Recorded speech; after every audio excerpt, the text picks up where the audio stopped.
Hi everyone, this is Richard Hanania. This week I'm uploading the conversation I had with Razib Khan on his Unsupervised Learning podcast. Razib is one of the smartest people I follow. He's a polymath. His main field is genetics, but he's well versed in sociology, psychology, ancient history. These are passions we both share. I think this conversation is worth going back to because I made some predictions in the immediate aftermath of the events of the Capitol Hill disturbance on January 6th.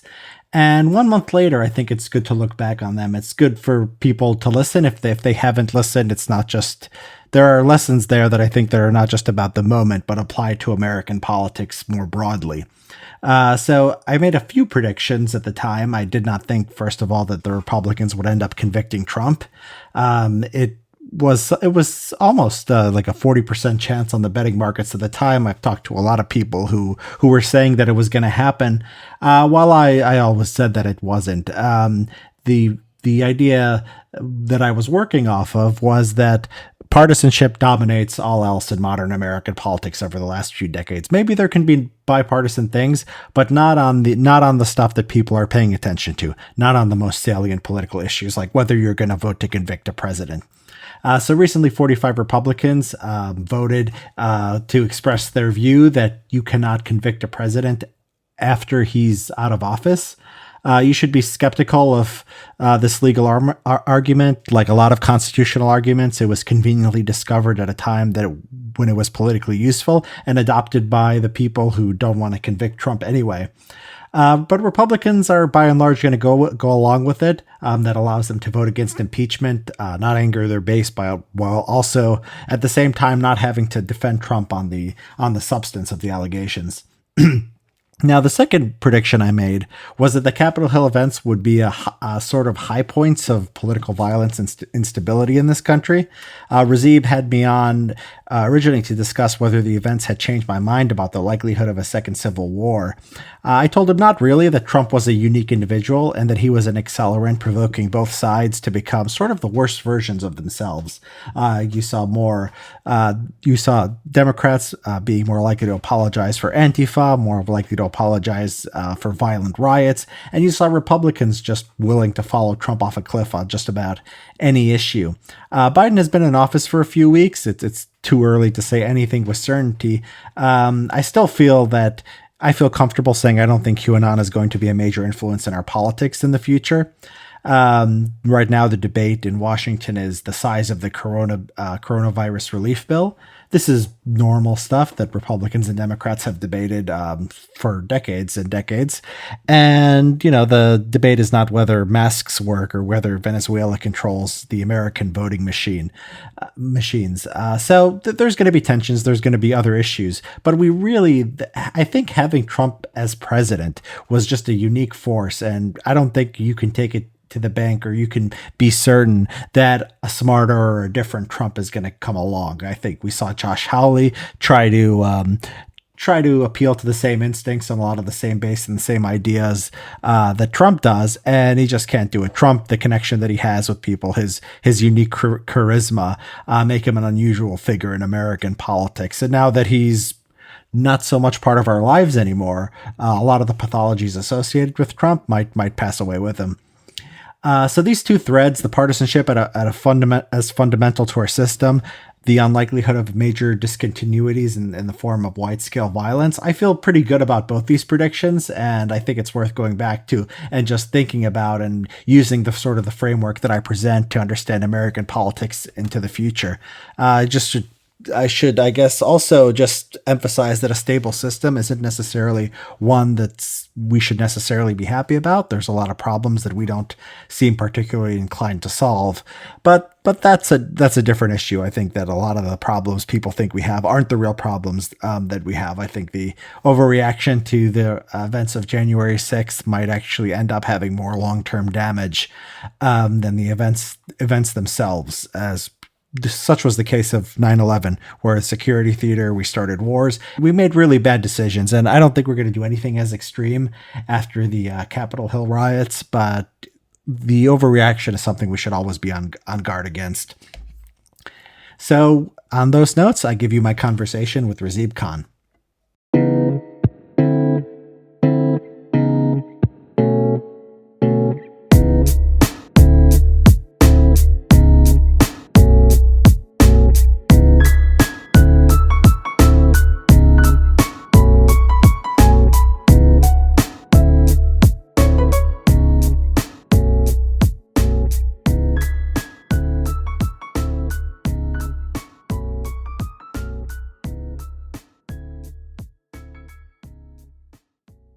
Hey, everybody, it's Razib.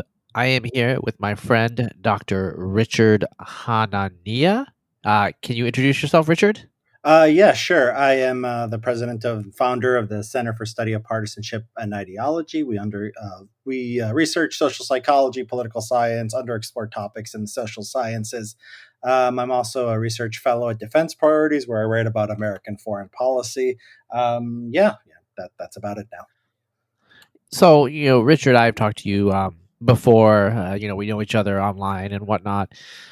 And I've talked to you about foreign policy, those sorts of things, the election. And now I want to talk to you about what's going on in the United States right now as we speak in middle of January after January 6th, which I think is a date for most of the listeners in the United States that I don't need to elaborate, but there was some violence that happened on the Capitol, our legislative building for the federal government on January 6th, a crowd of pro-Trump people. Uh-huh. And there's a lot going on.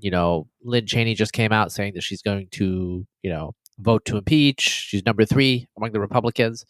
So a lot of shift is happening. You wrote an article in the Washington Post. I don't know how many months ago was that article. Was that op-ed in the Washington I Post? remember because it was the Sunday before the election, so it was something like October 31st, November 1st, something like that. So it was basically throwing cold water on the idea that there could be a civil war, some serious conflict in the United States, which is a it's a model, it's a theory that people were like putting out there a couple of months ago. So now we have violence. Police officer died. Someone was shot in a federal building. Facebook, Twitter kicked Donald Trump off their platforms. There's rumors of violence everywhere. In all the capitals and marches. Has this updated your model in any way? And then also, can you just tell us really quickly? And you did a Blogging Heads TV with Bob Wright, and so I'll put the links in there for the show notes. But where you outlined your theory and told Bob why you do not believe a civil war will happen in this country. So, can you talk about that and any updates since then? Sure. I can't take credit for what I've been summarizing from the Civil War literature in the Blogging Heads TV and in the Washington Post article. But basically, the idea is, and it's an idea that I'm just taking and sort of applying to modern America, is that the model of civil war that most people are working off of is a grievance-based model. If Americans hate each other, and they do hate each other more than ever, we have a lot of data on that and a lot of sort of anecdotal data supporting that. So that part is true. The idea is that we're getting closer to civil war. We're getting closer to conflict. Now, if you look at actually the Civil War literature, what predicts civil war is basically having a poor country, having some kind of political destabilization, like decolonization or something like that, some external shock, or also geography that poor states can't reach. It generally does not happen in rich countries. In fact, it's never happened in a country anywhere close to the United States, anywhere close to as wealthy as the United States. Does that mean it can't happen? No, but I mean, all we really have to go on is the past, and technology changes and society changes in response to technology and economics. So you never know. But if you're just going past with the past as a guide, I would say civil war is highly unlikely. Now, um, looking at the circumstances of the United States today and wealthy countries today, and sort of which way has technologically pushed, has it made civil war more likely or less likely, or other kinds of mass violence? My intuition is to say probably less likely, because you have the internet, you have these channels of communication, you have these epistemological bubbles, and everyone has their own news channel and website and social media. So maybe you say, okay, there's more division. At the same time, the police, the FBI, the NSA, they have these things too. And if you think it's lack of state power that causes civil war, then the state has really never been better positioned to head off threats to it. Whether my model has been updated, I'd say no. I mean, I never said that bad things wouldn't happen in the United States. I mean, I think that bad things can happen. I would not downplay what happened on last Wednesday. They breached the Capitol.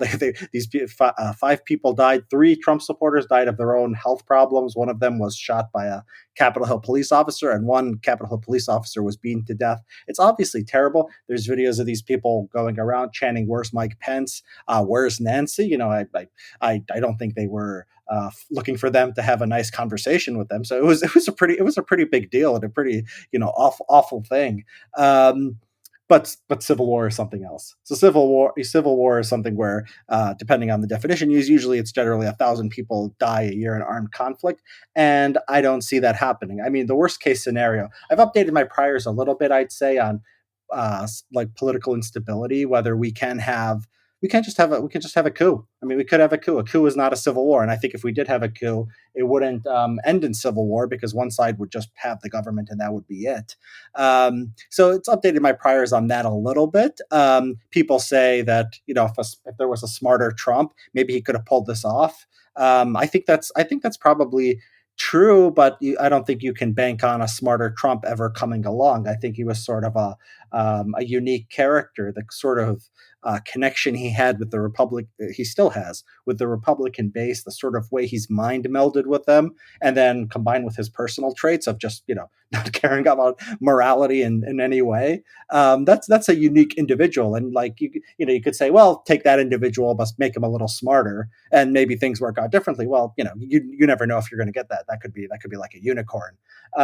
So yeah, I think our institution is a little more fragile than I thought. Do I think that we're going to see people killing each other in large numbers in the next few years? No, I still don't believe that. All right. So civil war for political scientists, you are a political scientist, has a technical definition of 1,000 people being killed in conflict within the country due to Yeah, internal conflict. yeah, exactly. And sometimes there's people will use different definitions, but generally that's the most that's the most commonly used definition. All right. And so, I guess then by that definition, we've only had the Civil War in the 1860s then, because there were conflicts and, instability. But I mean, 1,000 seems a lot. Yeah, I mean, but you have to have a cutoff. You have to have a cutoff somewhere, right? I mean, it can't be, Yeah. if you consider every time there's a mass shooting the civil war, then we've had multiple civil wars every year for the last decade. That can't be right too. So it's easy to say I predict bad things are going to happen, and then bad things happen, and you're right. But you have to sort of discuss each of these things differently, right? Is a civil war likely? Well, there's certain causes of that. Is a coup likely or not? There's different causes of that. So you have to think about sort of these things individually. Bad things will happen is not a prediction. I predict bad things will happen in the next few years too. It's just we have to be specific about what we're talking about. Yeah, I mean, one thing that I am noting is, we're talking about civil war and coup, and I want to ask you about what you mean by coup, but it looks like a lot of the elite right is turning on Trump rather quickly. I mean, they were not totally bought in ever, anyways. It was obviously partly just self interest. But if you look at the front of National Review, it is not feeling very Trump friendly right now. People like Madison Cawthorn are now turning on their previous, flirtation with violence. Lynn Cheney, as I mentioned at the beginning, comes out in favor of impeachment. McConnell, who was never a big Trump fan, is sending signals that he's happy with, an impeachment. I just saw a headline right now. Meghan McCain said some really negative things about the people who rushed. Did you see that? Not specifically Megan McCain, Okay. but I've seen that other stuff. Well, I mean, she's married to Ben Right. Domenech, who owns or not own. He founded the Federalist, so which is probably the closest to mainstream conservative media that's pro MAGA. I mean, not talk radio, not American greatness or whatever. So I think that that's a signal. So Biden is president elect. He's going to be president anyway. Would it be a coup if? I mean, like, how do you define a coup? Would it be a coup if they impeach Trump and he can never run again? I mean, I don't really know like how we classify that. Well, no, I mean, I think a coup would be, you impeach him. I mean, that's all legal procedure. Running, invading the Capitol and sort of physically intimidating them to not certify Biden's vote, I think is something closer to coup. I don't put much stock in sort of the Republicans turning on Trump. I mean, I'll tell you I would still be shocked if they voted to impeach him even after he's gone. The thing is the it seems like a lot. Liz Cheney is number 3 in the House among Republicans. And then Madison Cawthorn didn't actually say he'll impeach him, but he said that he regretted going along with the Stop the Steal stuff. And there's Adam Kinzinger and one other congressman, and these aren't surprising. These aren't people who were sort of a hardcore Trumpist before. We haven't really seen that break yet. And I think you have to understand American politics in the context of everything is about polarization. So if you look at the last 10 years, every highly salient um, pretty much, I think without exception, any highly salient thing that Congress is voting on has always, as far as I can remember, broken down along party lines with maybe a handful switch between parties. So what am I talking about? I'm talking about Obamacare, where Obama worked really hard to get some Republicans on board. They stayed firm. No Republicans went on board. I'm talking about the attempt to repeal Obamacare, which a few Republicans went with the Democrats on, but it was still I think Collins and it was like Collins and McCain or something. I'm talking about Supreme Court votes. And then the Trump tax cut, then impeachment, and the first impeachment itself. So each one of these was almost a perfect party line vote. Why? I mean, there's structural things going on here. The Republicans in particular live in fear of talk radio, and they live in fear of being primaried. And I would maybe buy the idea that they would force him out a little more seriously. If you just watch Sean Hannity tonight and you watch Tucker tonight and Lauren and Grimm tonight, I would look what Fox News is doing more than what sort of people on Twitter are doing. I think that's what they live in fear of: talk radio and sort of Fox News. So I think there's a little bit of a break for Trump. So we have at least 3 Republicans who are going to vote for the impeachment in the House. It was 0 on the Ukraine impeachment. Maybe it'll go up a little higher. I'd be very surprised if it went up much higher than that. They're over him. I mean, they have an excuse now in the sense that he'll be gone in a week, so they can just say, this is divisive. The country needs to move on, and they have to vote. And I think they'll probably, there's just it's just a. I mean, they hate the guy. They're really sick of Trump and what he's done to the party. But they're still scared to death of their base, and they're still scared to death of being primaried. And if it's like a 50-50 issue within the Republican Party, but the activist base really loves Trump, I don't think they're going to do it. So you think? Let's get a number from you. Like, so in the House, it's going to be mostly party line. There'll be a few people that break, but once it gets to the Senate, like how many people will vote to convict? I mean, all the Democrats, and then Romney, maybe Collins and Murkowski, and then Sass, and that would get you to 54. You need 67, and I think there's a big drop off in probabilities after those 4. I'm trying to think if there's anybody else who's a usual suspect. You still got a long way to go to get to 67. And I doubt you get there. That seems a reasonable assessment. So no civil war. What's your let's say let's give some probabilities. Okay, let's give some probabilities. Civil war in 20. I love this, Razib. I love that you do this. This is how every political discussion should be, and then we can fairly judge people. Well, I mean, 2021 hasn't really started yet, but let's prorate it a little. 900 deaths due to internal conflict. That, let's call that a civil war in 2021. What's your probability on that, and what's your confidence on the probability? 2021, just this 1 year. Close to 0. Like okay. 0.1 is 1 in 1,000. High confidence. Maybe 0.2 with 95 percentiles, maybe between 0.1 and 0.4, something like 0.5, something like that. 0.5 would be actually pretty high for a civil war, right? That'd be 1 in 200. I think I'm pretty comfortable with that, with the 95th. All right, so let's push this to 2028. So it'll be most of the 2020s. What is your probability that there is over those years? Let's say, what is your confidence that none of those years have 1,000 deaths? Civil war. So I said for the next year about 0.2. So these aren't independent probabilities. You have more time, but I don't suspect that I think Trump is so unique that if it was going to happen, it probably would have happened under Trump. And like I said, there's not a great chance that another Trump will come along. So it doesn't waiting till 2028. I don't think bumps it up that much. Maybe you go from 0.2 to 0.4 or something like that. Okay. Well, I mean, that's 1 out of 200 or 1 out of 250. You're saying there's a 1 out of 100, 1 out of 250 chance that there is a civil war. I'm trying to make it seem like a big deal. That's not, I guess that's not nothing. I mean, I have seen people, people should put probabilities, because you read these articles and they'll say, we're dangerously close. And you don't know if they mean 1 in 1,000 or 1 in 2 or 1 in 5, right? I mean, that could mean anything. So yeah, it's good to you put the numbers. I don't know if that's a lot or not, but I generally think when people say civil war is a distinct possibility, I generally think they mean higher probability than 1 in 250. I bet if you went to had a predicted market on this, I bet it would be like 5 cents. Yes. So my estimate is way lower than. I sort of have a feel for this because I play these betting markets, so I have a feel of this. And I think it would be like a 5 to 10% thing on the betting market. So my view is much lower than you could say what the conventional wisdom is. Well, so I mean, what about a coup? What about a coup between now and 2028? What is your probability on that?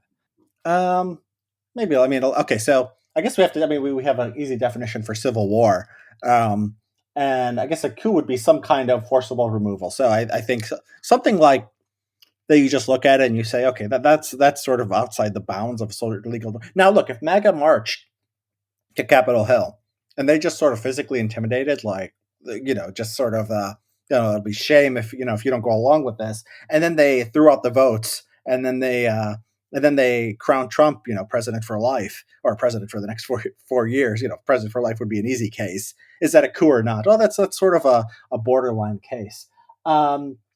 Yeah, I think odds are low. So I said by 2028.4 maybe for civil war. Well, there's only like 2 elections, so like civil war could happen like any time. Well, elections there's only like 2 elections. So I'd say probably lower than the civil war. And Biden's going to be president for 4 years. I don't expect him to pull off a coup. So maybe probably even lower than the civil war. I thought it was I see it more as a theoretical possibility. You just have to have sort of the right. I'm shocked actually the extent to which the Republican Party has gone along with Trump's nonsense. I mean, it's really a high number. It still holds. And once again, a smarter Trump maybe could pull it off. A smarter Trump would be a very different man, and he may never come along. That just not something you can bank on. Yeah, I want to come back to some nerdery in a second, but let me ask you about the whole Trump thing, because I've had discussions with people about this. A smarter Trump, a more strategic thinker rather than an instinctive tactician. I'm being generous with the way I'm describing him, I think, but let's put it that way. Would have been more effective, right? But in terms of what he wanted to do, but people point out, well, he probably wouldn't have gotten nominated and won. Like, do you think that's correct? Yeah, I think part of Trump's genius, and this is something I go by feeling. I have a lot of friends and family who are working class, who are Trump supporters, elderly, and wait. Elderly Trump supporters. Yeah, is that code? Is that code for white supremacists? Well, if you consider Arabs white supremacists, yeah, maybe, maybe, yeah. So yeah, they are. And I think that their minds are so melded with his. To me and you, Razib, me and you do not watch a lot of cable news, right? I mean, I don't watch TV. Yeah, well, there you go. I mean, you're more elite than me. I watch some TV, and I try to watch some cable news just to sort of get a sense of where the political culture is. I just think it's necessary to sort of just have a good opinion on these things.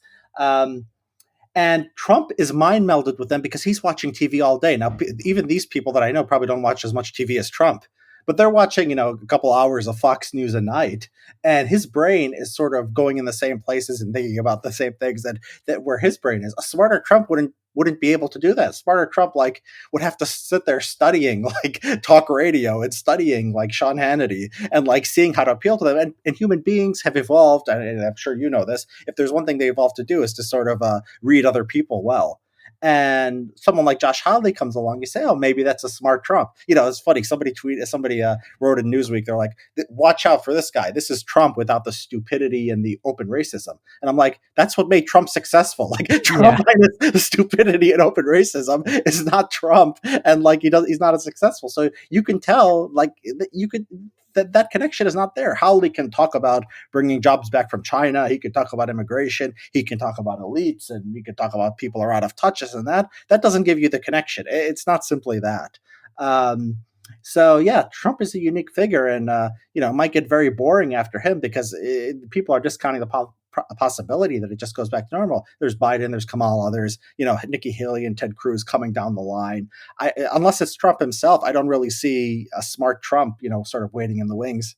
What about Don Jr.? Do you have? I mean, you watch cable TV. He must be. I think he shows up on there. I mean, what about his instincts? What about his abilities? Do you think regression to the mean? Yes, regression to the mean as far as connection. Just going off the thing about cults of personality, they seem to pass on, genetically pretty well. The air becomes sort of the shelling point. They have the around which all the sort of like a king who goes off, who goes off after a revolution, and they try to reinstate him because there's sort of a name brand recognition of the monarchy, and just that's where all the monarchists are going to go. So if Don Jr. wants it and Trump, gets behind him, maybe. I don't think it's going to be as deep of a connection, but he's plugged into that universe. Trump doesn't seem to like his son as much as he likes Ivanka. We don't need to talk about the reasons for this. I mean, come on. I think that would be a pretty natural preference, actually. But yeah, I think she's underrated as part of people who think that Trumpism is about actually owning the libs and like being plugged into talk radio and like talking about girl sports and trans and girl sports. If you think that's what Trump is about, then you think it's Don Jr. If you think it's just a cult of personality and then just about being able to sort of just being there and having Trump's blessing and just sort of going up there and just saying whatever, and then Ivanka would be much more appealing, I think, to normal Republicans and moderates. I think people are sleeping on her as potentially the true heir. So basically, Ivanka is Jacob, and Don Jr. could be Esau. Yeah, maybe. Well, so Yeah. we're throwing out some references there. So let me just for the listener. I mean, I think a lot of you guys will know, but basically, a regression to the mean means indicates. Let's say that you have someone with exceptional characteristics. So, for example, in a sports analogy, would be Michael Jordan, arguably one of the two best basketball players in the history of the world. There's an argument whether LeBron James is as good. So let's just say one of the two. So Michael Jordan has several sons, and many of them, I think at least one of them played in college sports, but he wasn't actually that great as a college athlete.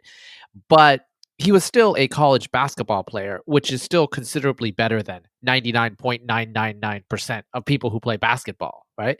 So, he had some talent, but Michael Jordan is exceptional in many ways on many dimensions. And if you have a characteristic genetically, which is not entirely heritable, there's a lot of noise parameters, noisy factors, perhaps development, perhaps environment, perhaps contingency and happenstance.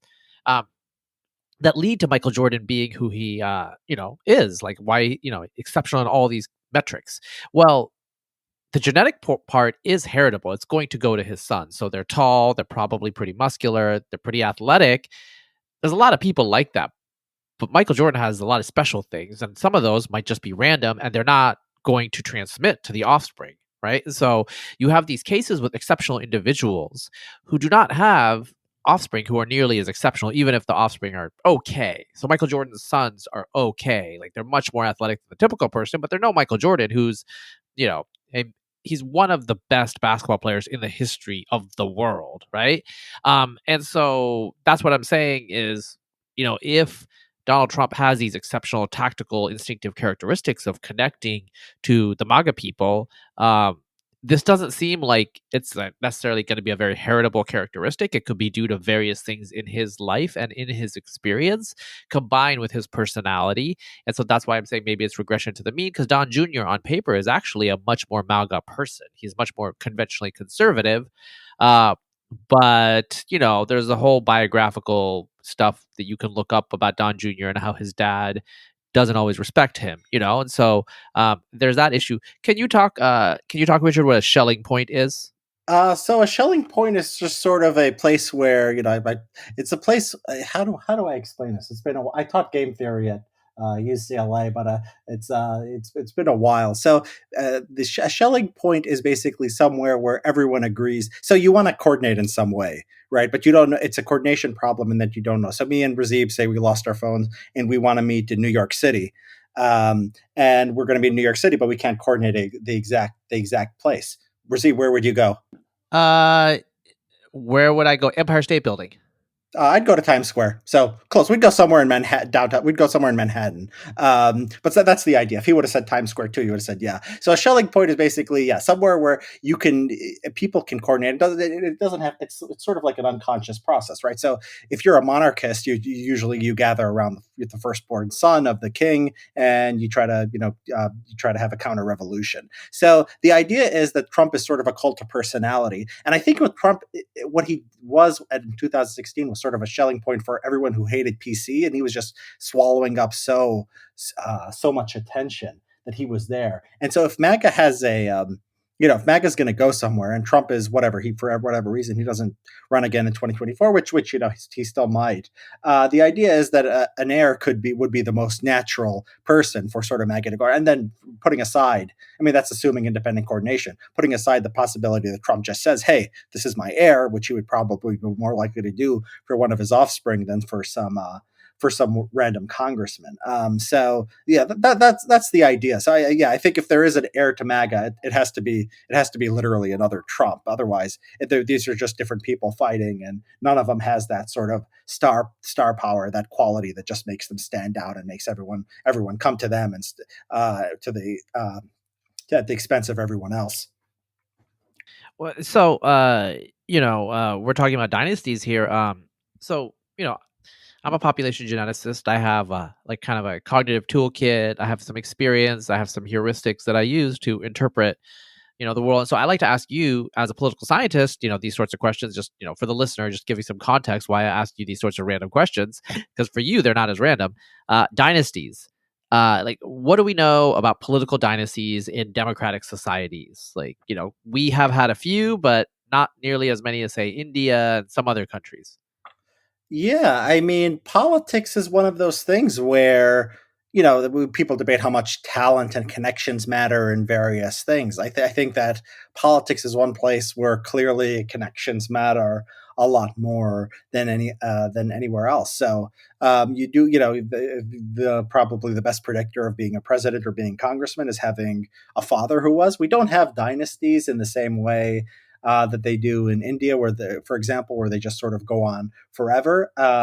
Bushes, they had there was the father and the son, and there was a grandfather too. Next generation, we'll see. But our politics seems to be a little bit too open for it to go beyond 2 to 3 generations. But you could see how it makes sense. Politics is to a great extent. It's a great extent of finding it's a coordination problem, people working together, finding a sort of a natural person to put their support behind. It's about brand names. It's about obviously the connections, knowing how to do it.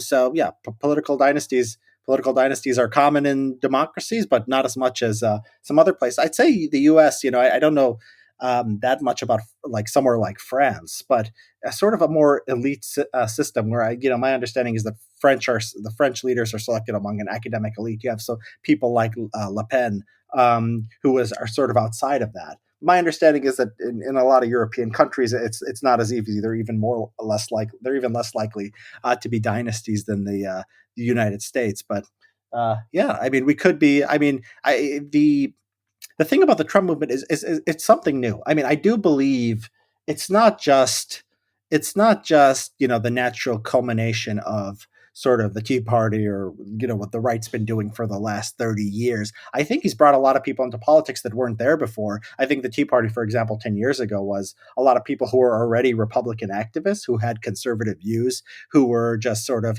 angry and they were reacting to Obama, and it was something like we'd seen before. Trump is it's some of the same people, but it's also a lot of people who seem not to have been that involved in politics before.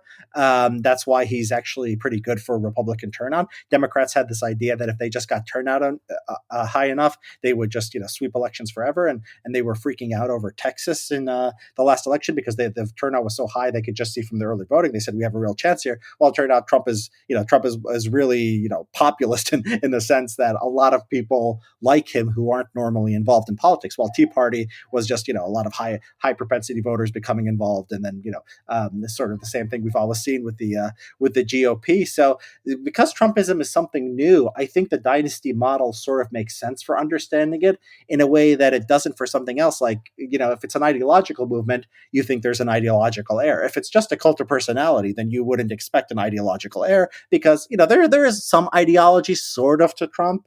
But I don't. I think if you're thinking in ideological terms, you're sort of missing what's going on. Yeah, that makes sense. I mean, that's a really good point. So, let me ask you then, what's going on with Georgia? I'm, because of everything that happened on the Capitol, and I want to loop back to that. I want to loop back to these people, the Viking guy, and all of this weirdness. But Georgia, the Democrats won 2 Senate races, which is pretty shocking to me, actually. I still haven't totally internalized it that Georgia voted for Biden, and then there's a follow up with the 2 Senate races. Have you looked into that as a political scientist? What went on? I know the mainstream narrative is that there was a depression in turnout on the margin in among the Trump people, either because Trump wasn't on the ballot or because he discouraged them from showing up because he was claiming that it was going to be fraudulent anyway. Do you have any insights on that? I mean, yeah, I've looked at the data that probably you've looked at too. Yeah, Georgia, I mean, is an interesting case, and there was a New York Times story about Stacey Abrams actually, and actually read there was a on the New York Times podcast. There was also a an interview with her, and I was sort of as a political scientist, I say I was impressed with sort of her acumen. She wasn't a lot of political analysis is sort of politically correct. So what Stacey Abrams says in this interview is that people in Georgia always wanted to go after these moderate white voters or whatever white voters we can get, and the best predictor by far is race. And how you vote in the South. So I'm just gonna try to get as many black votes as possible, and we're gonna go for that. I mean, if you have this demographic that votes 90+% for you, I mean, you want to turn that out to the greatest extent possible. The black population is much higher in Georgia than it is in the American electorate as a whole. I think it's something like 30% or something like that. So this was her idea, and I don't know why it hasn't been replicated everywhere else. Maybe there's just other things going on in Georgia, and or maybe Stacey Abrams is just that great of a political strategist. I don't know if that's the case, but there does seem to have been a lot of increase in registrations. And then the turnout. The New York Times just has a great graphic on where turnout went up and where it went down. So it went down more, and it went down everywhere because it's a runoff. There's a drop off compared to the general election, but it went down more in white working class districts compared to African American places. And when the races are that polarized, the election almost becomes like a census, especially non college whites in the South. They're overwhelmingly Republicans. So it's completely plausible to me that Trump walking around. I mean, he went to war. I mean, this is not small. He went to war with the governor and the Secretary of State, who are both Republicans. He told people the election was fake. There's videos of Ronna McDaniel, the RNC chair, going down to Georgia and having your votes tell her, why should we even vote? It's not going to count. And so this is a 1-2% difference from the presidential election. It's not shocking to me, especially after the what I saw Biden won, and then I saw what Trump was sort of doing after that. It wasn't shocking to me that the Democrats also took those 2 seats. So it matters. It matters. It matters. Maybe not all that much now. The median voter is Joe Manchin rather than Susan Collins or whatever in the Senate. But yeah, I mean, it's a lesson. Don't don't tell your voters the election is fake. Yeah, this is a clear case of Trump looking out for himself more than he was looking out for the party. And I think given what we saw in the November election, it wasn't really surprising that they took those Senate seats too. Do you know Adam Elkis at George Mason? Do you know of Uh, him? no, I don't. Okay. Anyway, we've been mutual follows for 10 years, and apparently Ossoff is a big fan of his Twitter account. Oh, you know He who was else like, I likes? Coleman Hughes. He follows Coleman Hughes and a couple other people that are actually interesting. So maybe we're getting maybe the intellectual dark web has a faction wait, in the Republican are Party, you Democrats. are you saying Ossoff is a member? He is a. Are you saying Eric Weinstein is controlling the Senate? It could be, man. It could be the. Okay, I don't know if I should put this podcast out in public because like We don't want to if give people, that. We don't want to. it's like it, Well, and, check. sometimes people will follow other people, but they'll follow like 100,000 people. Like Obama follows like 50,000 people or something. So if you're followed by Obama, it's no big deal. And I looked at Ossoff's actually the number of followers, and it's not that much. It's like a few thousand. So like every single person in that he's following, he knows a little, something about. So yeah, I mean, it's interesting. It's great that he's following Coleman Hughes. I hope he has an influence on him. Well, I mean, if you look at Ossoff's browser history, it could be that he's actually loaded the website Quillette. What do you think? Who is more likely to have read Colette regularly? Your typical Republican congressman or your typical Democrat? Probably a Democrat, frankly. Yeah, I think so too. Yeah, I mean, just the moderate Democrats, they might. I don't. They're not even going to hate read. It's just because like the left is so far left that they secretly just read it because they always have the thing that they're angry about. So I think that that's what's going on there. So let's talk about probabilities in Georgia. So we talked about this special election and they won both. Well, Warnock is up again in 2022. What do you think are the chances that the Republicans take it back? Do you think it'll regress back to the mean? Well, here's the thing about midterm elections. Almost always, the president's first midterm election, whoever wins the presidency, the first midterm election, they lose seats in Congress. So, and this is just such a regularity, for the last several decades, going back to like Truman and before that, maybe before Truman. I don't know if it goes back. I know it goes back to at least Truman. So you've got 75 years of like the modern era of this being a regular rule. So yeah, midterms tend to be tough for the incumbent party. The Tea Party wave was during Obama's first term. You saw that during Trump's first term, his first midterm, they lost the House. George W. Bush was an exception to this, but this was only like a year after 9/11, and so he was sort of riding high off of that. But generally, yeah. So I think that yeah, I mean, you get regression to the mean. I don't know what the new mean is in Georgia. Maybe the new mean is a 50-50 state. Yeah. Like sort of Colorado or Virginia. They were red states and they went blue very quickly without much time as purple. But give if 50-50 is the mean and senators tend to congressmen and senators tend not to do good if they belong to the same party as the president in midterm. Yeah, I'd say probably more likely than not Republicans take it. Maybe 60%. I don't know. Well, I mean that's a pretty good shot though for it's not we're not talking Alabama here where there was a Oh yeah. freak event. Yeah, Alabama and Georgia, are not the same. Alabama is, yeah, Alabama is more solidly red. So yeah, the Republicans probably favored in a neutral year. Maybe it's about even, but in a midterm year with Warnock and then with Democrats in control of Congress, it's easy to be in opposition. I mean, you could see why this makes sense. Things go wrong, and then just like you just say, well, that's the president. He sort of gets all the heat for it.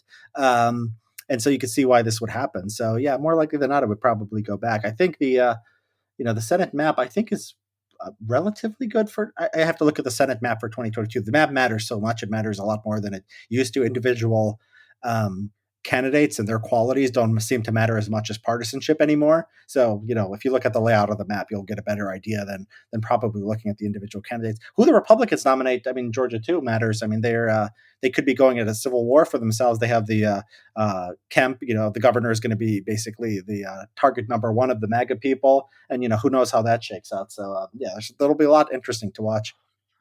Yeah, I mean that's one way to say it. So I did do a podcast earlier with David Shore, the famed heterodox social democrat, uncancelable. Yeah. And he was pretty based on the map. and how it was pro-Republican. But after the last couple of months and what's going on between MAGA and anti-MAGA Republicans, I wonder if that matters as much because there might be a lot more infighting on the right in the next couple of years than you would rationally have assumed. Like, what do you think of that question, that consideration? I think there's a great possibility that MAGA just gets shut down. That the Trump just loses every megaphone he has. He's not on Twitter. He's not on Facebook. Right? I don't see them reinstating him anytime soon. I think Fox News didn't like him before he became president. I think they're sort of over him. And so you need a way to mobilize. This thing needs a way to survive. I know I was just saying he could have a dynasty. I mean, it's unpredictable. I could see it go anywhere from he disappears to he sort of continues controlling the party. But now that I think about it, I think the deplatforming is just a really really big deal. And yeah, I guess when I look at it now, I don't. That's why maybe the air is better because Don Jr. and Ivanka can at least tweet. Maybe Trump tries to force them to give them his account. It gets them banned too, but they're going to actually have Twitter accounts while he doesn't. It's going to be fascinating. I mean, the thing is about the Republican Party is that it used to be actually about when you get primaried, it was about issues. So the Tea Party was sort of like you spend too much, you're too big government. There was this sort of this thing of primarying people for being too friendly to immigration. This would just be, do you like Trump enough, or not? And once the platform is gone, and once the presidency is gone, I don't know how durable that'll be. I mean, he's still president. I mean, literally being the president of the United States is a huge, huge platform, and people are going to sort of be drawn to you just for that. Once that's gone, I don't know. And you could just see the Republicans just sort of just sort of going back to normal, going back to what they've been. I don't know. It sort of depends on the party. Is just interesting because it's so ideologically adrift. I mean, it's not like there's these factions where some are saying, we need bigger government. I mean, there really are, but what they're fighting over is the election real? Are you going to fight for Trump? This is what's causing the split, right? And Trump goes away, maybe they'll be fighting over something else. But maybe they're not. Maybe the Trump people just sort of get discouraged and are not involved in politics for a while. I don't know. But the future of the Republican Party is sort of it's sort of hard. It's hard to guess. Yeah, so I mean, before the unpleasantness of the 6th and even maybe in early December, I was, assuming that the Republicans would win back in 2022. Now I'm very uncertain. So like, estimate probability, I'd say like 50%. Like I know what the history is, but if you lose 10 to 20% of people because of ideological faction or cult of personality, like these sorts of issues, you're going to lose. So I mean, what do you think about that hypothesis, the Well, conjecture? I mean, Trump is also a great mobilizer for the other side too. So I don't know if the resistance wine moms are as excited when it's Biden trying to pass some incremental, raising of taxes or incremental health care bill. Are those people going to be as excited as they once were? I don't know, right? So it's the Trump going away sort of cuts both ways. You could imagine you just go back to the place where the high propensity Republican voters show up, which was sort of seen as the norm 10 years ago, and the Democrats less so. I mean, one thing that was interesting in the Purdue Loeffler Georgia races is that the areas that were highly educated white swung much more towards the Republican senators. So they sort of came home with these people who did not like Trump all that much. So the sort of high propensity voters might be going back to the Republican Party. You might get a depression in the crazy people on sort of both sides, and it might be good Mhm. for the Republican Party. I just don't know. This is a it's easy to predict. I think that there's not going to be a civil war. I think it's harder to predict the future sort of trajectory of American politics. There's just a lot going on. Well, I mean, I guess if I had asked you this question, because I'm not a political scientist. I'm just a simple geneticist. Uh, if you had asked me this question in the middle of November, I would have said, well, I mean, I'm pretty confident that the Republicans are going to take back in 2022 because, like, look at the results, and they did okay even with Trump as a headwind. and he's not going to be on the ticket anymore in 2022. And I know about the midterms, blah, blah, blah, all of these things. Um, but the last month has been crazy. Yeah. It's been crazy. And so now I'm just like really uncertain of these sorts of truisms and these patterns. Yeah, I think that, yeah, I mean, if someone told you 3 years ago one of the main intellectual forces in the Republican Party would be the belief that satanic pedophiles were sort of running the world and Trump was going to save us from them, I think you would have said that was pretty crazy. And it doesn't seem like, it doesn't, I think QAnon is actually going to go away too. I think they're going to go all the way of the alt right. I think the deplatforming and the censorship sort of works. You could imagine a world where Republicans sort of see Silicon Valley as doing their dirty work for them, and they'll fundraise and sort of saber rattle against them, but secretly they're happy that they're taking care of this Trump problem, taking care of the Trump problem for them. I think it was a little bit like that with 2016. A lot of people who were being banned in 2016, 2017 were sort of alt right, white nationalist people like that. Republicans were, happy to see them go. They were trolling Ben Shapiro more than anyone else. QAnon, might find itself in a similar place, and the Republican Party could, sort of just run these generic suits who win elections just because of the backlash to wokeness. You're right that the last month has been crazy. I think if we had an election today, like with all the crazies, the Republicans would be in a little bit of trouble. But attention spans are short, and in 2 years, if just the headlines start being about something Biden failed at, if something bad happens, Republicans just sort of smile and look nice and get ready for 2022. You never know. Things could just snap back to normal. I wouldn't. I don't. It went a couple. Yeah, for me, I went through this roller coaster too because, like you, right afterwards, I thought that the Republicans were actually in good shape. Just as long as it's not Trump, they're going to be okay. Because there's just this backlash to wokeness, and this was a terrible situation for Republicans, just because Trump has never been that popular. Biden was the most moderate candidate, I think, and then the coronavirus. I think a lot of things just sort of lined up for them pretty well. And they barely won, right? They barely squeaked it out. So I said, "Oh, Republicans have a decent future." And then the infighting came. I'm like, "Oh my God, Trump is going to be just a thorn in their side for the next few years, like stopping them from being normal." And then Trump got deplatformed, and I'm like, "Wait a minute, this might work out for Mitch McConnell after all." That problem might be solved for them. So we'll see. If you change your mind on something like that, 3 times in 2 months, I wouldn't hazard too much predictions about what's going to happen 2 or 4 years down the line.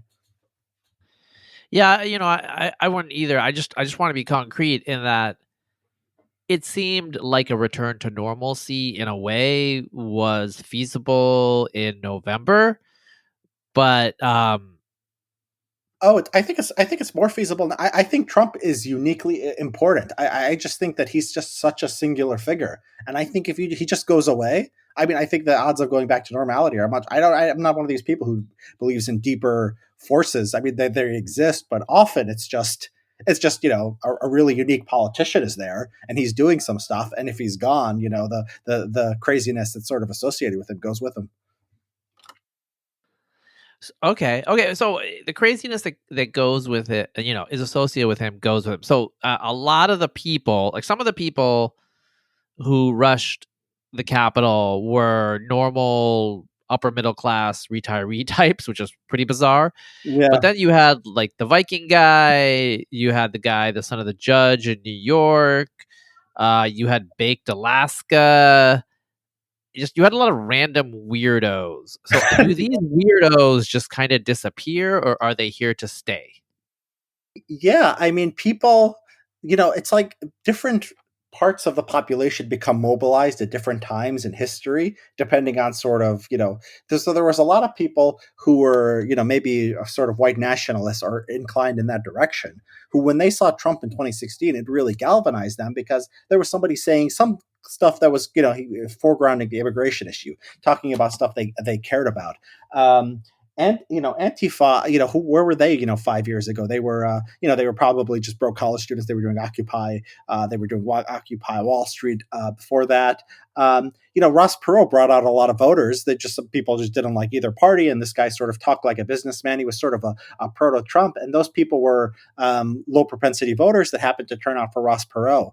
So you have these different points in history, and so Viking Man was Viking Man. He had his genetics, he had his genetic qualities, and his his unique personality as an individual, and these other people did. And if you transport him into 1996 presidential election, and it's Bill Clinton and Bob Dole, and the joke in popular culture was there's no difference between these two. They're just two white guys in a suit, right? Viking Man doesn't care about politics. He gets into whatever, video games, extreme sports. I don't know what Viking Man, does in his free time, right? But he just stops caring about politics because there's not somebody who really speaks to him in that way. So you can imagine, yeah, they go away. I mean, that's it could be as simple as that. They're still living their lives, but they're not mobilized. They don't feel like they're not energized. They don't feel like there's a movement that's theirs. And things sort of go back to normal politics. I don't know. Well, so Trump mobilized a lot of these kind of, I don't want to say young losers, but Well, I mean, young yeah, male losers, right? There's a certain group of young guys drinking cheap beer, marginally employed, and these aren't most of the because the average Trump voter is just the average Republican, but there's these people on the margin, and they get a lot of yeah. airtime and newspaper Yeah, but coverage because they're so. they don't have to be marginally employed. I don't know if that's a great predictor. They could be very successful, whatever. They could be successful entrepreneurs, small business owners. I mean, I don't know necessarily they have to be marginal. So maybe some are marginally employed, and they see Trump as someone there for them. But I think it's more of sort of a psychological trait thing. Not very intellectual. You don't like wokeness, and you have nothing in common with these Republicans who are just suits who talk about tax cuts and small government. And if that's the choice, you just don't care about politics. You don't get excited about it. And you're given a guy like Trump who's just like a businessman and telling you, satanic pedophiles around the world. Conspiracy theorists are the most underrepresented people in Congress and among elites. So just like a guy who's sort of friendly to conspiracy theories, every conspiracy nut subculture likes him, from 9/11 truthers to anti-vaxxers, to COVID denialist, to QAnon, right? So the fact that this guy is sort of it signals he's open to that. He's sort of the same kind of guy as you, and he's sort of this he's got this sort of macho personality, and he doesn't care about really ideas. He just sort of wants to win and attack elites, and that appeals to a certain person. You don't always have that choice, right? You always have, like, you're only given a menu of a few options at any one time, right? In national politics, and some people will pay attention to nothing below the presidency. So, like in the primaries, you have a few candidates serious candidates on each side. Then you have the presidential election, and there could be times when there's just nobody who speaks to the people who were storming the Capitol.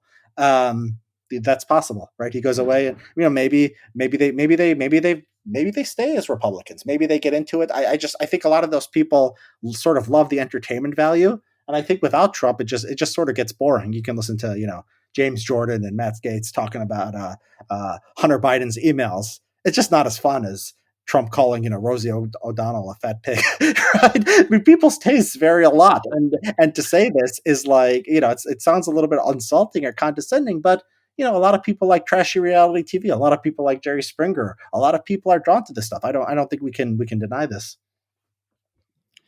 Well, I mean, so when Andrew Jackson, who Trump is ostensibly a fan of, came to the United States, he came to the White House, came to DC, became president. He transformed the presidency, and also just the political alliances, whatever. The age of Jackson's a big deal.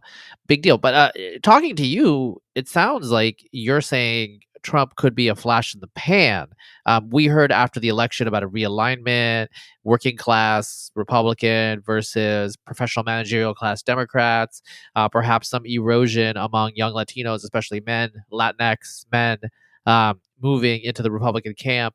But do you think that that's all just kind of noise and that'll just like fade as Trump fades? Yeah, so I mean, I have a report with George Howley at CSPIcenter.org. You could see it, we call it the National Populist Illusion. And it's a very data heavy sort of dive into this idea that Republicans became the working class party. Trump was good for Republican turnout, good for Democrat turnout too, I'm sure. But if you look at the demographics, who voted for Trump, it's it's pretty much the same people. I mean, it's the same people who voted before. So it's the percentage of Republicans, the percentage of white men. There was a big shift from college-educated whites going away from the Republican Party and non-college whites going towards the Republican Party. So Republicans sort of switched college whites for non-college whites, but income has always been a poor predictor of how people vote, and it didn't become a better predictor when Trump came along. One thing David Short talked about is the places that actually have succeeded from globalization, places in Iowa, for example, where they sell soybeans to China, or places where they have a industry that's exporting a lot of things to different parts of the country. And those people, if they are college non-educated, if they're non-college educated in their white areas, they still shifted to Trump just as much as globalization's losers. Right? It's not about some people are winning from globalization and some people are losing from globalization. This is too a materialist view of politics. It's a class thing where the college. Well, Trump was speaking to a certain kind of person, and he was repelling another kind of person. And beneath the surface, most didn't change in how people voted. If you gave the predictors of voting Republican, if you were a married white man, who was 45 with 3 children and went to church every weekend, you were, overwhelmingly a Trump supporter. And if you were, a single Latina living in Los Angeles, whatever, you were likely to be a Democrat voter. The other thing you mentioned, I think, is interesting, is the Hispanic and Asian, and to a lesser extent Black shift towards Trump. I think it's real. It's certainly real. Some of those shifts were huge, but the shifts were compared to 2016, where Trump's numbers with immigrant communities just had plummeted. So they had done worse than. So it was sort of a regression to the mean, actually, where the Hispanic vote for Trump was worse than Hispanic votes for other Republicans. George W. Bush, probably did better with Hispanics in 2004 than Trump did in 2020. Trump just massively overperformed with Hispanics, particularly Cubans. I think there's some foreign policy stuff going on with Cubans and maybe Venezuelans and some of these other groups. But it was more of a regression to the mean, and a big jump from 2016 than it was a realignment. The Asian Hispanic vote about 30-40%, Republican 40% is the high end. Maybe it gets down to mid 20s in Trump 2016, when he really repulsed immigrant communities. And I think it's actually the reason he did better in 2020. I think it goes against sort of the working class party narrative. I think he just stopped talking about immigration. I think in 2016 he ran on immigration as his main issue. They tested the theory that you can have a multiracial working class coalition by just talking about immigration, and he plummeted. It was a very racially polarized election. Now on immigration, the policy has been a little bit more restrictionist. He's done a few things, but I've looked at if he talks about immigration, and he never talked about immigration at all during the 2020 campaign. And I think it's just sort of a regression. I mean, immigration was sort of the main issue. This turned off a lot of voters. And then when it wasn't that big of an issue in 2020, they sort of came back to Trump. So I don't think Trump has shaken. Yeah, that's another thing that a lot of things people say are not backed up by the data. I think if there's a theme to this conversation, it's that. Yeah, and I will link in the show notes to your report. Actually, I want to ask you about the Democrats, because we've been talking about Trump and the Republicans. I want to ask you about the Democrats, but I want to talk about this new nonprofit that you started, which has been putting out reports. They're really great, really interesting. You were on the realignment, and you just were talking about your stuff about cultural issues and how you basically rocked Sagar and Jetty's whole worldview. So you made a difference. You made a difference. But can you talk about your nonprofit, and also what do you think about? So you have like Eric Kaufman, and I don't know Holly too well, but you have Zach Goldberg. It's a pretty based lineup. What do you think about? What do you think about Conquest's law and what might happen if you guys actually succeed? I should mention also, you mentioned George, you mentioned Eric, Zach, Susie Molesky is also with us. She's a grad student at USC. She's also great. Does a lot of stuff on NGOs and sort of virtue signaling, and then how they have from an evidence based perspective, a lot of what they do doesn't work. So I gotta mention her too. So Conquest's law, is that the one where Is that the one where you become left wing if you're not explicitly right wing? Is that it? Yes, yes. And so because you guys are nonpartisan. Um, yeah, I mean, look, this it was started with the idea that it started the idea that it's sort of opposition to the mainstream of academia and what it's doing. We draw on academia too, so it's sort of from within academia in the sense that some of us are academics and we use a lot of tools in academia that in the literature that we think are valuable and provide a lens through which to understand the world. But we don't like, we're sort of we're we're we're hesitant, or we're sort of we're trying to overcome the problem of political bias and sort of just the inaccessibility of a lot of the good work that's been done. So, for example, the Washington Post op-ed on Civil War was just bringing in research on Civil War into the American context, and the discussions I saw in the newspapers and on TV are sort of been evidence free. So yeah, I think it's personnel is policy. I mean, I think we've got a lot of great people. I think a lot of our people have made a name for themselves, not necessarily being conservative, but have just built a lot of intellectual capital as just being good academics, as people who do rigorous database work. Zach is, it's egalitarian in the sense that you can go to the public and you can jump the line, even though you are a sort of a junior person in academia. So Zach, for example, is a graduate student right now. He's still a PhD student, and he discovered the Great Awokening. And Iglesias wrote about it in Vox. Iglesias actually, I think, might have came up with the term Great Awakening. Yeah, he came up with the term, but Zach, Zach came up with the data and the result. yeah, exactly. So I think the Great Awakening, if you listed maybe the 5, 10 most important, Actually, Richard, yeah. back up. Quickly tell the listener what the Great Awakening is. Yeah, so I'll just finish. So Zach, I mean, I would say it's one of the most important ideas that sort of smart people have adopted in the last 10 years. That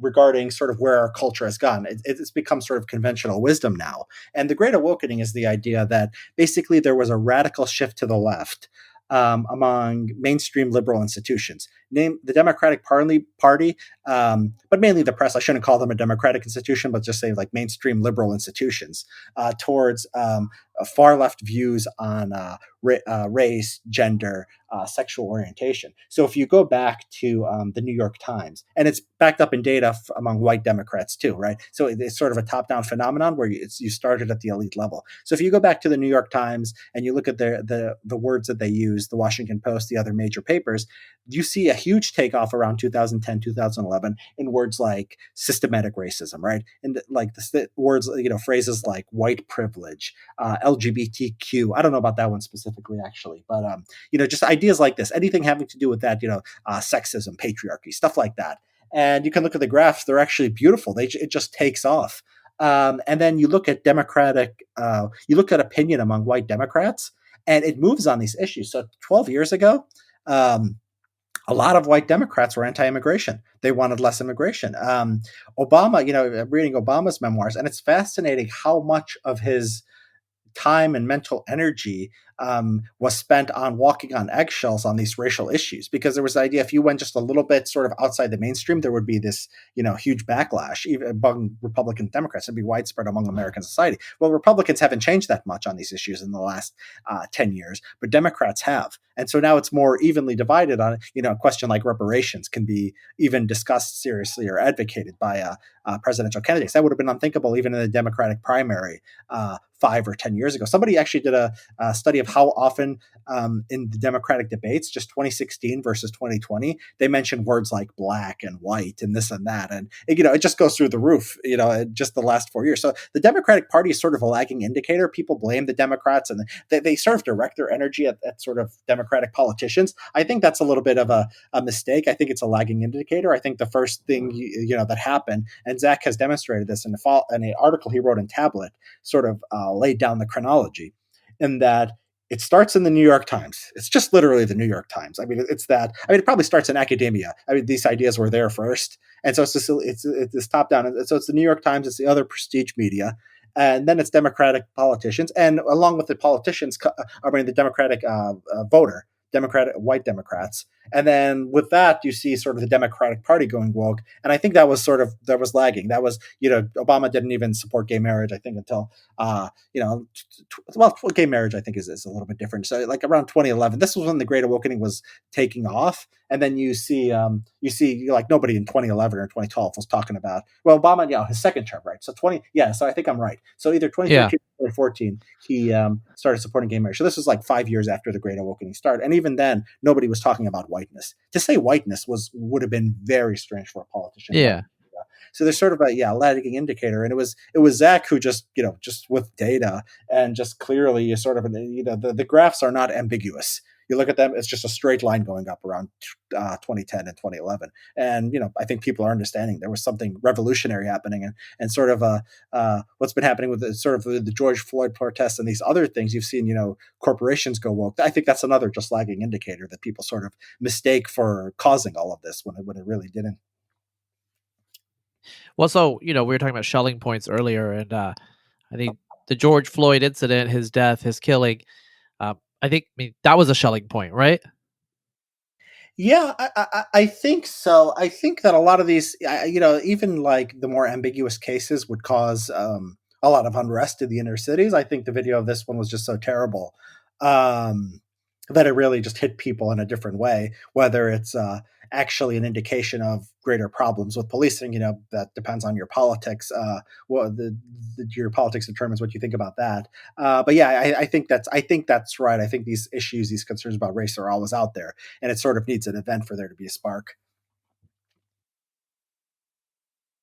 Well, so, we talked about the Republicans a lot and how they were, maybe the Trump era is going to be an aberration. I mean, we'll see, but that's what I'm getting from you as your modal probability, your modal, if you had to put money on it, and you do bet on the markets, so you probably would put money on it, right? Yeah, there's no, there's markets on whether Trump's going to be impeached or not. I went no, or not. I mean, convicted, impeached. He's obviously going to be impeached probably by the time your listeners listen to this. But yeah, I think modal is he goes away just because I think the platform is really important. I mean, this happened. These people like Milo and Gavin McInnes were huge in 2016, 2017. They were causing riots at Berkeley, and they're just not there anymore. I mean, it's sort of a cope to say censorship is going to cause this backlash. Like, no, then like every dictator in history who censored his opponents has been making a mistake.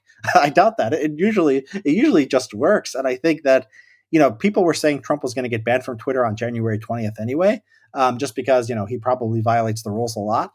But now, he's probably just going to be completely deplatformed. And, I think the modal probability is, yeah, he probably just goes away because he has that connection with Republican voters. He just doesn't have a way to speak to them directly. Maybe he speak, the real, the really excited people, they go on Gab or they, or they go on Telegram or wherever Trump goes. He's going to have legal problems too. I mean, that's the thing too, is civil lawsuits, potentially criminal lawsuits. I think his probability of getting prosecuted has gone up. Probably not for this specific event. It's very hard. First Amendment incitement for political speech, and he didn't actually say go walk in there and break down the walls and go kill people. He didn't say anything like that. So that's really, really hard to win on First Amendment grounds. I would be shocked if they even tried it. But he's got other things like potentially tax fraud. Potentially obstruction of justice from earlier things. And I think just he's sort of angered the establishment in a way that with, there's always prosecutorial discretion. I think he's increased the possibility that he'll be got for something. So yeah, I thought Trump would be around forever. The social media is just so huge, and it's not just Twitter. It's the fact that it came in such a way where like, Instagram and Pinterest and, everything else in the world just banned him. I don't see how somebody maintains his sort of, his place in American culture with that. Yeah, I mean, and he's not the youngest guy.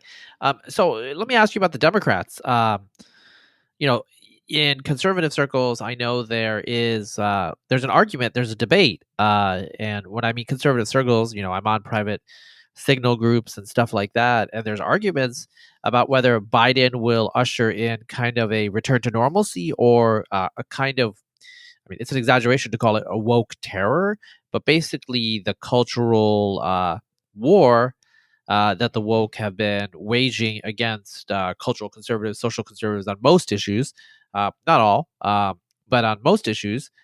Uh, and will it accelerate? Will it intensify? Like, what is your judgment? Because obviously Biden's profile is a moderate Democrat, but Personalis policy and the people that work for Biden um, are probably way to his left culturally. Yeah, that's right. I mean, I wonder what people sort of mean with by woke reign of terror. I mean, they're going to come down hard on QAnon, Proud Boys. Look, I mean, when you make Congress fear for their lives and you embarrass the government in that way, there's going to be repercussions. But I think people sort of see this as a sort of a more long term, a more long term thing. I mean, I think I'm not as alarmist as a lot of people. I mean, what levers does the federal government have? Well, they have civil rights law, disparate impact. I think that I think that if you look at the great sort of purges from social media, they've usually come in waves, and it's not like a gradual. It is in a way. The culture is sort of a gradual turning up of the temperature, but it's usually waves when something happens. So after Trump won the election, I think there was a big purge on social media. After Charlottesville, I think it became more extreme. It became stuff like banks refusing to do business with people, right? Not just banning their Twitter accounts. And then I think it sort of leveled off for a while. I did not feel like the censorship was, from the top down. I mean, there's stuff going on with the culture and stuff that the government doesn't directly control. But I thought there was a leveling off until the Capitol Hill, until the storming of Capitol Hill. So look, Biden's gonna come into office. They might reinstate the Title IX, the kangaroo courts for men accused of sexual assault in college campuses, or maybe if Ossoff is reading Colette, maybe he exerts an influence on Biden and they don't. And especially on the race stuff, I think we're going to see more sort of. We're going to see more liberal use of civil rights law, disparate impact, taking businesses to court for being discriminatory and more sort of less cases where it's less obvious that that's actually what's going on.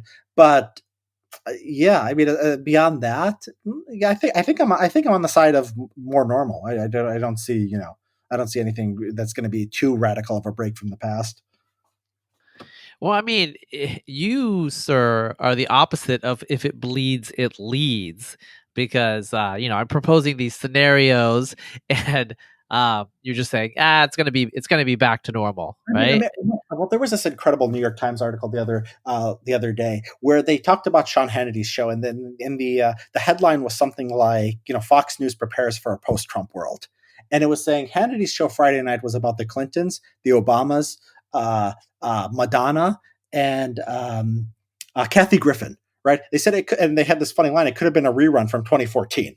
Right? And then Hannity, it was also online, and he was tweeting, it's like, why am I paying attention to this stupid person, Hannity? Because he's like important, and he's more important than most of the people your listeners listen to, as far as guiding our politics. And there was another one he's talking about, another caravan is coming, due to the Biden administration. It's just a rerun, right? It's an eternal loop. They're calling, it seems exciting on its surface, but you look at it and it's sort of just like the same outrages and the same debates over and over again. What's Biden going to do? He's probably going to try to raise taxes, right?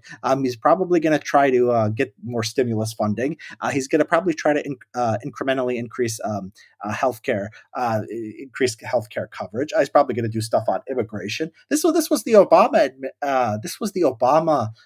sort of agenda, but just a little more left than it was. Even if you look at like the woke demands, like when they're protesting, their colleges and demanding the president step down, and you look at their actual demands, it's like hire more diversity counselors, have more training for staff. It's like this is the least ambitious revolutionary movement in human history, right? And so on the left, you have these sort of symbolic concerns. On the right, you have these these symbolic concerns too, and the right is sort of reacting to the left. The left is actually moving things forward, where it was gay marriage 10, 15 years ago, and now it's whether we accept trans women into women's sports. And then Republicans are sort of reacting every step of the way. They don't talk about gay marriage anymore. They're afraid. They would be afraid to. But then they talk about women's sports, right? But it's none of these things are going to break society or cause blood in the streets or civil war. And I love the entertainment value of it. I guess I shouldn't look down on those people I talked about earlier who just sort of like the sort of reality show aspect of it, because I sort of like that too. And you could tell from my Twitter account that I get a kick out of it. But I'm trying to not pay so much attention to it. Trump made it hard after, Capitol Hill. There's just so many videos and so much, so many takes on Twitter. But I would like to pay less attention to the daily, everyday politics of this stuff and sort of pay attention to more important things like the general trajectory of American society, the rise in China, what's happening to family, what's happening to the culture more generally. I just don't think I think the day-to-day politics is sort of a distraction. Well, I'm gonna let you go and close out. Except I want to say that I have been doing something while you've been talking. I have been paging down through John Ossoff's who he follows, and I have been looking at overlaps, and he does follow about 1,000 people, so it's Yeah, feasible. So right. I'm going to tell the listener about Ossoff here. We don't He want to get it. follows. Yeah, go ahead. Well, I mean, maybe. I mean, depends on. I mean, I do know some prominent people, including. Well, I'm not going to say who subscribes because I don't want to convict the innocent. But um, Wes Yang, Right. Yeah. Thomas Chatterton Williams, Camille Foster. Okay. I don't know Camille Foster. I know the other thing. Yeah. He's Matt Taibbi, Okay. David Shore, Okay. Coleman, Yeah. Zaid Jalani. Okay. Yeah. One of my followers. Yeah, I mean, Zaid's been on my podcast, one of my podcasts before. We're buds, but Boomy Leaks, who is kind of an edgy centrist account that I do follow and have followed for many years, and Boomy Leaks consistently gets banned for being satirical and has had to kind of tread that line. But basically, they're definitely IDW adjacent. And so Li Feng. Yeah. Li Fong. That's the leftist who's Intercept, who's also tough on crime and sometimes And gets he in. was there was a cancel. He was there was a cancellation attempt on him. He goes by he him. By the way, I'm looking at his account too now. He him is that's a sort of an interesting spin given the followers. Yeah, I mean, so Lee and I follow each other actually. So we've I'm not talking DM'd. about, no, not Lee Ossoff is he him. I don't know about Oh, Lee. okay, but he's a politician. He has to now No. with I, his. I did a data analysis in the Democratic primary, and it was like half and half actually. It was the ones, and actually, I made a joke that the ones were doing better, the ones who didn't do he him, because it was Biden and Sanders were the non woke, and then Klobuchar, and then like the ones weren't doing so well was like Buttigieg, Harris, Warren. They all had their pronouns and they didn't do as well. So I had this graph with like 10 observations, which I thought was funny. But yeah, that's awesome. That's actually pretty cool. There's one more. There's one more. JD Vance. Okay. So I mean, these are people that are mutual in terms of like I follow. These are people that I follow, and so there could be other gems in there. So anyone who is listening and wants to do, because I mean, BuzzFeed has done stories. I sort of don't like what we're doing. We are maybe setting this guy up for some kind of cancellation or renouncing of based on this. I don't know. No, but he's going to be in the Senate for 6 years. So we're just breaking a story that's going to get broken anyway. You think? Yeah, I mean, whatever. I don't think it's a story that's getting broken. Maybe it's okay. That he. I mean, IDW needs representation too. I mean, it's fat. The split. Yeah, the split. These people who some see Trump as the answer to wokeness, and some see him as just sort of this independent cancer to wokeness, or sort of feeding into wokeness. That split is fascinating, and sort of the IDW. Its influence is also interesting because I think if you look at mutuals and sort of Twitter networks, I haven't seen the actual analysis, but just guessing from what I've seen on Twitter, I think there's more overlap between right-wing people and the IDW than there is with the IDW and the left. And if you look at Colette's comment section, it could be Federalist. It could be something like that often. Yes. But then if you look at the politician level, I can't imagine Like these Republican, senators or these Republican congressmen like Paul Gosar.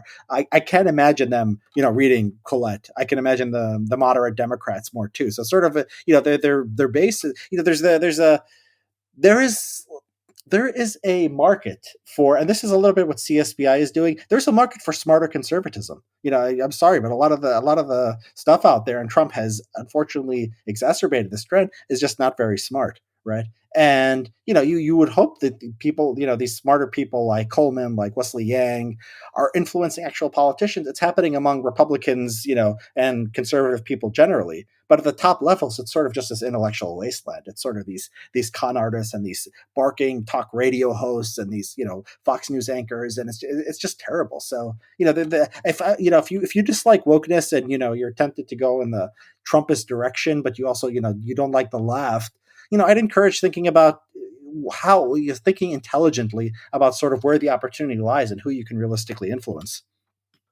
Yeah. Last question. So you're talking about intelligent conservatives. Do you have an opinion on Ben Shapiro? Not particularly. No, I mean Okay. he's a typical conservative in his views, right? I don't think I have anything to say that would surprise people. Okay. I was just asking because my hypothesis is he's obviously extremely bright, but Yeah. he knows what he has to do and be and the way he has to speak to have a lucrative career. Yeah, I mean Shapiro, yeah, is unquestionably a smart guy. I think he went to Harvard. Did he go to Harvard Law School or Harvard undergrad? Yeah, So maybe UCLA undergrad and Harvard Law. It was some combination like that. yeah, and that's pretty smart. Yeah, and I don't think he's just a some people I don't think he's just like a pure grifter like a lot of these people are either. He seems to believe what he says. He's a religious guy. He's got, I think, a wife, and I think he's got a good number of children. Yeah, I really have nothing to say about Ben Shapiro. I can't get excited one way or the other. Yeah, he's just sort of there. He's a typical conservative. I think he's gone in the. I mean, I'll say we talked about the IDW and sort of these intersections between different political factions. I think it's interesting that he was friends with Sam Harris, and he was sort of seen in this club. I think it's whatever you think of Shapiro, we need more of that. We need sort of this cross party talking, and Glenn Beck is actually going to be on Eric Weinstein. I saw on Twitter today, and that'll be interesting. I think Glenn Beck, is a little bit more on the in the clown, is sort of more in the clown camp, as far as faction. I think he was literally a part-time rodeo clown at some point. Let's see. Yeah, so he's a little bit of a clown. Actually, he's not completely without integrity because he went against Trump and in 2016, and that was not. I can't imagine that was a good business decision. Now he eventually came around to Trump and started to love him, but the fact that it took him like 5 years of suffering, his business suffering, and to actually sell out is probably he's probably had more sort of integrity there than most people did. So I think a lot of these people believe. Almost everybody believes to a certain extent what they tell themselves, and when they make compromises in the short term, they think it's towards some greater good, right? They convince themselves there's going to be some kind of woke reign of terror, so Trump is the only thing holding it back. I don't buy that, but even if you see Trump as a horrible person, you could still you could see how somebody would justify supporting him. Yeah. Yeah. I mean, we live in interesting times. You are predicting a little bit more boredom, and that's probably a good thing. So I've had you for a while. I will let you go, and everyone should check out your new nonprofit. I will put the links and everything like that. There's really good stuff there already, and maybe we'll follow up at some point, Richard. And Richard, if there is a civil war that breaks out, I am going to get you on for a follow up. You could have Peter Turchin you can have just Peter Turchin laughing at the background and everything else. Yeah, I'll put a crayon drawing that shows an exponential increase in violence as a cover for the podcast. Peter Turchin, here you fool! Here is your That's what I've been trying to tell you. Okay, take it easy, man. All right, thanks, Razib.